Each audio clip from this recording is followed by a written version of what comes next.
Bonjour tout le monde. Aujourd'hui une vidéo pour essayer de répondre à la question: faut-il mieux cultiver des céréales pour protéger l'environnement plutôt que de faire pâturer des herbivores?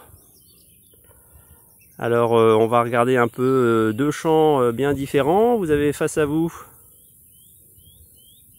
une superbe zone de culture. Donc c'est du blé qui doit s'étendre sur au moins 15 hectares facile.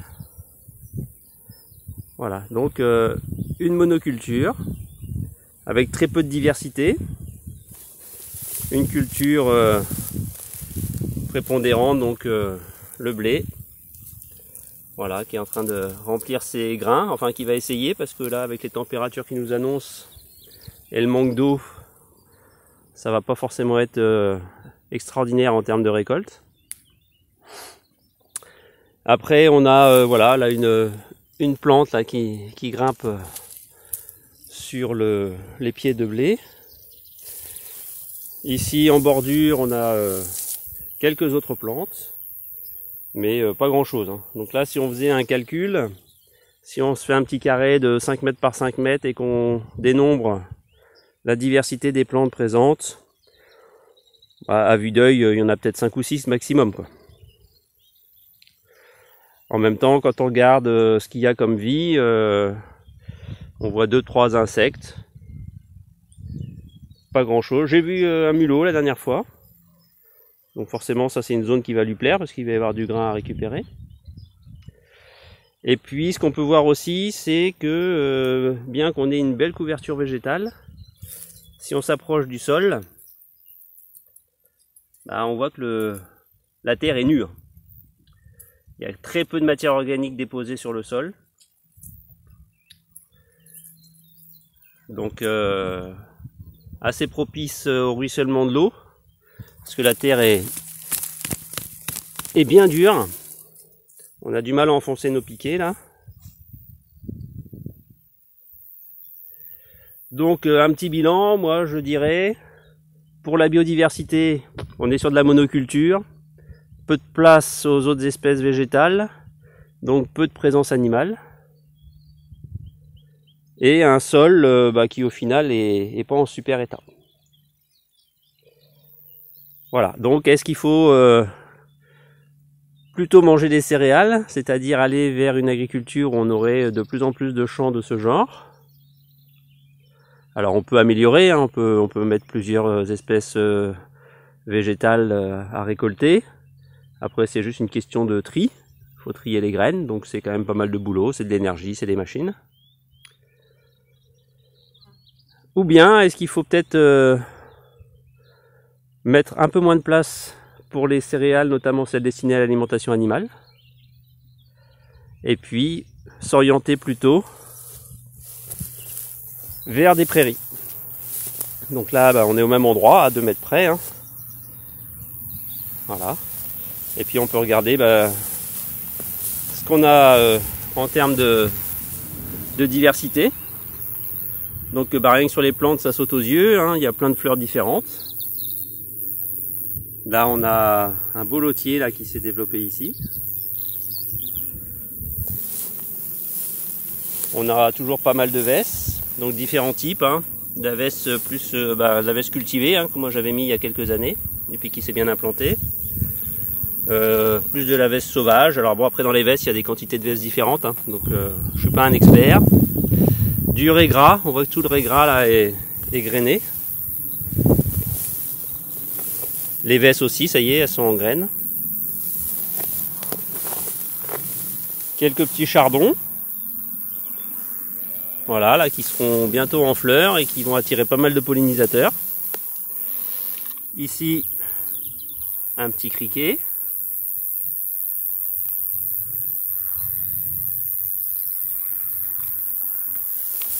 Et il va y en avoir de plus en plus parce que c'est la saison où ça va commencer à sauter dans tous les sens. Donc là, si on refait notre dénombrement, si je me fais la petite surface là, 5 mètres par 5 mètres pour dénombrer, Voilà, rien qu'à vue d'œil, là, on est sur au moins au-delà de 10, ça c'est sûr. Et probablement plutôt entre 15 et 20. Plantes différentes. Voilà, encore des insectes qui volent là. Je sais pas ce que c'est que cette bête là. Elle est partie. Donc notre sol, ben, on voit comparativement à la parcelle tout à l'heure, ben, que on voit assez peu la terre, hein, voire quasiment pas. Si vraiment je m'approche pour la voir, il faut bien que j'écarte. Parce que finalement on a une densité ici de couverture qui est plus importante. Et même quand j'écarte le verre qu'il y a au-dessus, bah, je m'aperçois que c'est même pas la terre que je vois, c'est encore une couche de matière organique qui est sèche et qui là couvre le sol. Et enfin j'arrive à mon sol. Voilà.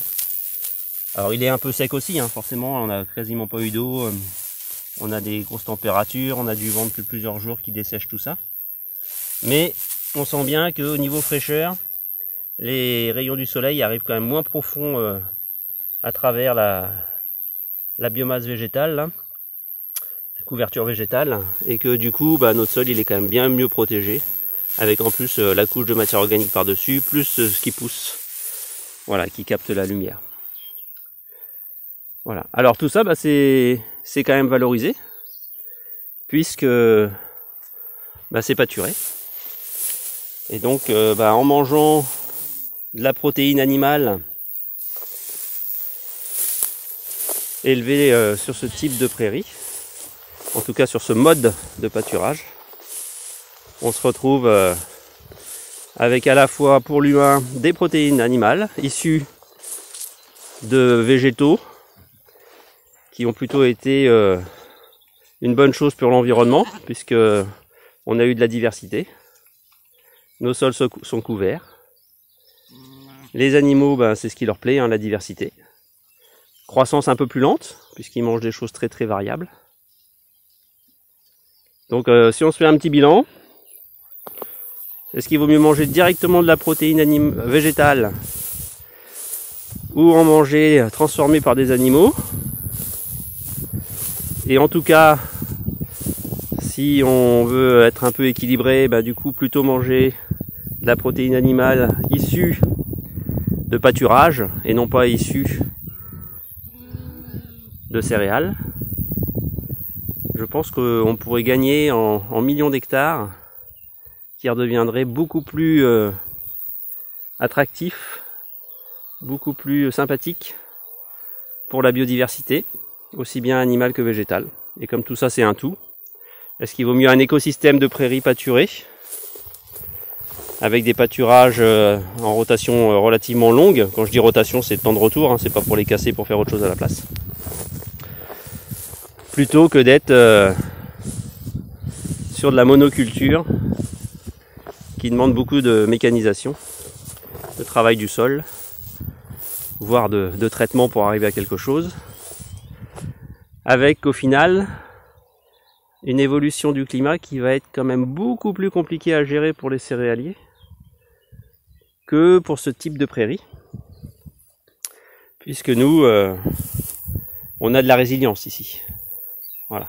On sait que nos animaux, quel que soit le climat qu'il va faire, en tout cas la météo qu'on va avoir dans les 2-3 prochains mois, sauf à ce que ça devienne le désert, hein, si on passe en régime sahélien, là il faudra élever plutôt des dromadaires, mais on va dire dans des périodes de transition, on est assez bien armé pour continuer à élever des animaux et donc avoir de la nourriture sans être trop impacté par le changement climatique. Voilà, donc c'est des réflexions à avoir. Les choix sont pas toujours faciles, hein, quand on est parti dans un système, des fois faire marche arrière, c'est compliqué. Surtout quand les céréales vont être de plus en plus chères parce que au-delà du contexte économique, la crise climatique va faire que ça va être de plus en plus compliqué d'avoir des récoltes non impactées par des sécheresses, de la grêle, voilà. Imaginez un orage de grêle qui tombe sur ces céréales-là, bah, le champ il est ravagé, c'est fini, quoi. Le bilan c'est, j'allais dire 0 pour l'éleveur, ou le céréalier, c'est même moins, puisque tous les intrants qu'il a mis dedans, bah, il faut quand même les payer. Et comme ils sont de plus en plus chers, bah, les quelques céréales qui seront récoltées au niveau mondial seront quasi inaccessibles en prix pour la plupart des gens. Donc, revenons à des choses qui craignent moins. Remettons de la prairie, de la résilience. Et puis ben voilà, au final quand vos animaux sont passés, comme ici, ils ont bien pâturé, ils ont laissé quand même de la matière organique sur place. Et puis avec 1 ou 2 orages qui nous sont promis dans la semaine qui vient, ça va redémarrer pour nous redonner une belle prairie qui craindra pas la grêle, qui craint moyennement la sécheresse. En tout cas là les plantes elles sont bien évoluées, elles ont des bonnes racines qui vont assez profond dans le sol, donc voilà, c'est de l'alimentation sur pied qui ne peut pas disparaître. Elle est là encore pour plusieurs semaines si on la pâturait pas. Et puis quand ils vont faire le tour, voilà, ils vont se retrouver dans des zones plus loin là-bas, où l'herbe elle est sur pied et elle sera encore là quand on va y arriver d'ici une semaine, 10 jours, 15 jours, voilà, et quand on aura fait la moitié du parcours, on sera remonté là-haut, on sera à facilement 50 jours de pâturage devant nous. Donc 50 jours, ça nous fait quasiment 2 mois, on est fin mi-juin, ça nous mène mi-août, voilà, donc laisser quasiment 2 mois de repousse devant vous, c'est quand même un gage de sécurité qui est pas négligeable. Voilà, donc petite réflexion, manger de la viande, c'est pas forcément le mauvais calcul. Allez, sur cette fin de vidéo, à bientôt.